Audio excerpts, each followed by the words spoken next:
Socialist എന്ന് വിശേഷിപ്പിക്കപ്പെടാൻ എല്ലാ അർത്ഥത്തിലും യോഗ്യനാണ് മുഹമ്മദ് നബി.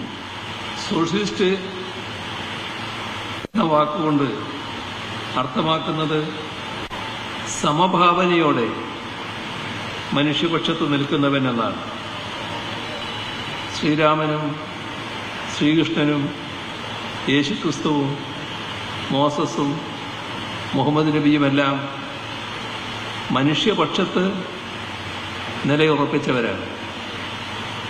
ഈ സമഭാവനാ സങ്കല്പം കലർന്നു നിൽക്കുന്നതുകൊണ്ടുകൂടിയാവണം കേൾക്കാൻ ഏറ്റവും ഇമ്പമുള്ള വാക്കാണ് സോഷ്യലിസ്റ്റ് എന്നത്.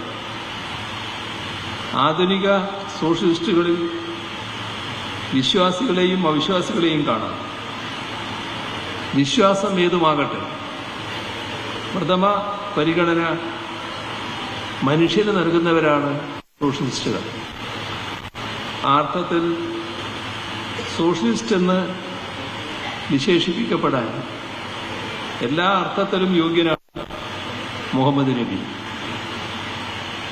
ശ്രീകൃഷ്ണനിലും ശ്രീ യേശുവിലും ശ്രീ ബുദ്ധനിലും ഒക്കെ ഈ സമഭാവന വീക്ഷണം കാണാം. എന്നാൽ അതിനെ മറ്റു പലതും കൊണ്ട് മറക്കാൻ ശ്രമം നടക്കുന്നുണ്ടെന്നത് മറ്റൊരു കാര്യം. അതിലേക്കിപ്പോൾ കടക്കുന്നില്ല.